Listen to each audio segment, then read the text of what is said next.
Ces derniers temps, vous avez peut-être entendu ceci. Quoi? T'es pas encore vacciné? Tu rigoles ou bien? Ou encore cela. Tu t'es fait vacciner, mais t'es pas bien dans ta tête. Tu te rends compte de la dangerosité du truc? Comment vous dites? On ne sait plus quoi penser en ce moment?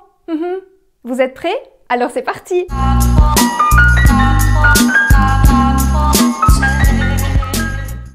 En tant que nutritionniste, mes patients me posent de plus en plus souvent la question suivante. Faut-il se faire vacciner contre le Covid? Dans cette vidéo, nous ne polémiquerons pas sur le vaccin. Donc si c'est la raison pour laquelle vous êtes venu ici, je ne pense pas que vous trouverez ce que vous cherchez. Par contre, si en ce moment vous êtes tiraillé, vous hésitez encore à vous faire vacciner ou que vous avez décidé de sauter le pas, mais que vous avez peur des conséquences, vous pourriez trouver quelques pistes dans cette vidéo ainsi que des réponses à certaines de vos questions sur la pandémie que nous vivons actuellement. Pourquoi je ne parlerai pas de vaccin? Parce que, premièrement, c'est un choix personnel et donc libre à chacun de décider s'il souhaite se faire vacciner ou pas. Et de deux, c'est un sujet tellement sensible en ce moment que je ne vais pas ajouter de l'huile sur le feu entre les vaccinés et les anti-vaccins. Parce que, les gars, vous avez chacun de très bons arguments, je vous assure. On nous offre le choix de se faire vacciner si on le souhaite. Donc on fait un choix selon ses propres convictions tout en sachant que le choix est nécessaire et qu'il implique donc qu'on renonce à quelque chose au bout du compte. Alors finalement, si on réfléchit bien, ce n'est facile ni pour les uns ni pour les autres. Chacun doit renoncer à quelque chose dans l'histoire. Rappelez-vous de ça quand même. Avant de nous lancer dans le vif du sujet, j'aimerais qu'on parle brièvement des causes de la survenue des différentes pandémies que nos civilisations ont connues au fil du temps. Tout d'abord, qu'est-ce qui déclenche une épidémie ou une pandémie? À la base, il y a un virus, mais le virus tout seul, il ne peut pas faire grand-chose. Il lui faut des organismes à infecter, parce que, rappelons-le tout de même, le virus n'est pas un être vivant. Il doit infecter un hôte qui lui est vivant pour pouvoir se multiplier et se propager. Et évidemment, plus les populations humaines sont importantes, plus les personnes vivent à proximité les unes des autres, et plus le virus va se propager vite et bien. L'homme moderne étant un animal social et sédentaire, inutile de vous dire que le virus a trouvé le parfait pigeon, le parfait vecteur de propagation de son ADN viral. Mais comment le virus a-t-il pu arriver jusqu'à nous au départ?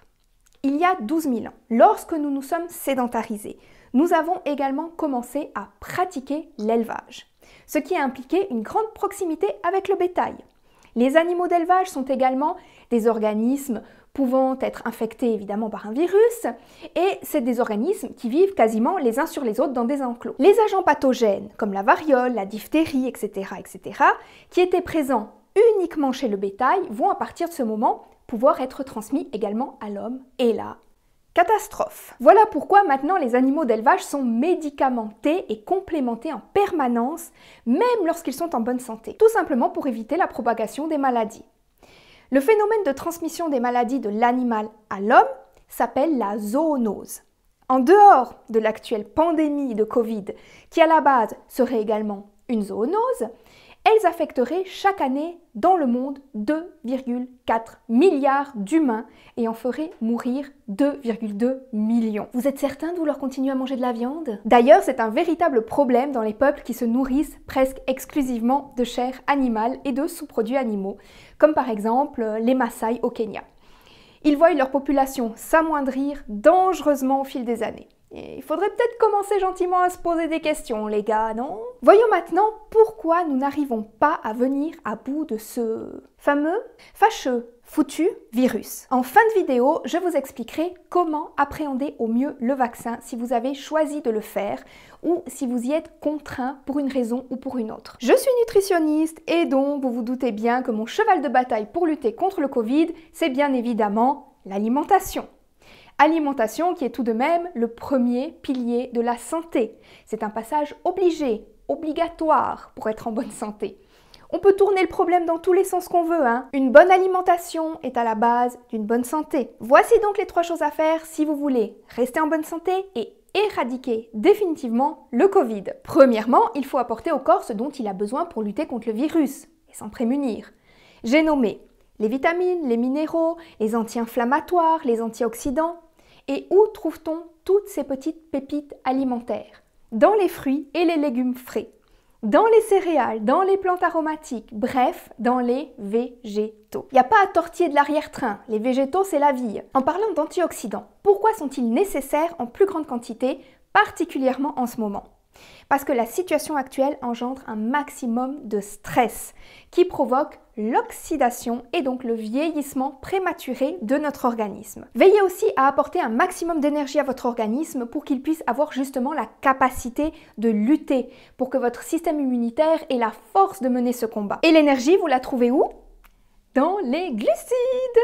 Pommes de terre, patates douces, bananes, fruits bien mûrs, etc. Deuxième conseil, évitez d'encrasser votre corps avec des aliments gras ou avec des toxines, par exemple les toxines de la cétose.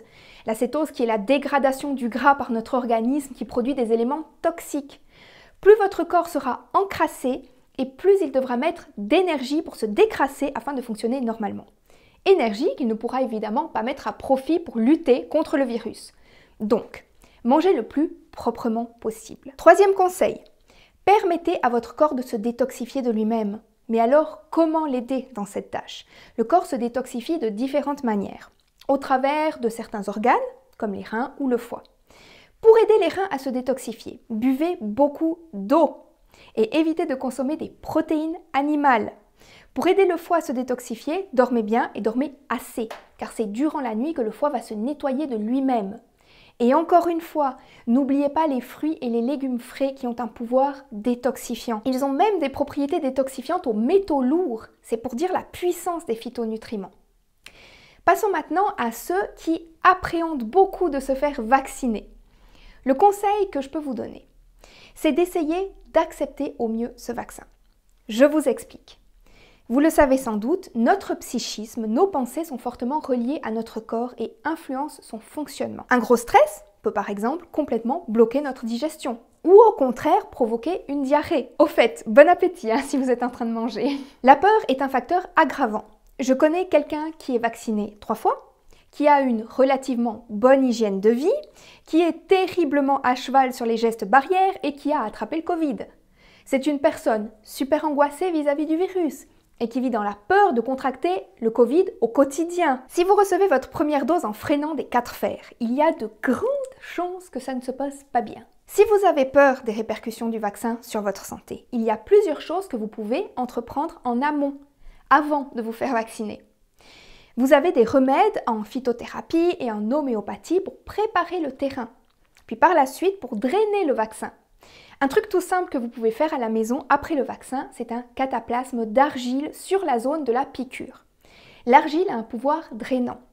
Vous pouvez, en complément de l'argile, ingérer du charbon actif afin de compléter le drainage. Si vous connaissez quelqu'un qui pratique le pendule, il est possible de penduler votre dose de vaccin avant qu'il vous soit injecté pour qu'il s'accorde à votre propre vibration et minimiser ainsi les éventuels effets secondaires.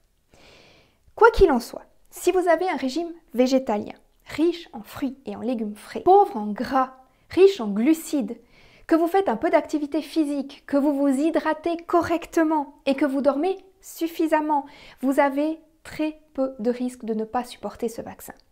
Après, comme je vous l'ai dit, chacun ses convictions et chacun ses choix. Mais dans la vie, on n'a pas toujours le choix. Tout comme une opération qui ne peut pas être évitée. Et croyez-moi, j'en sais quelque chose. Via Félicia à tous.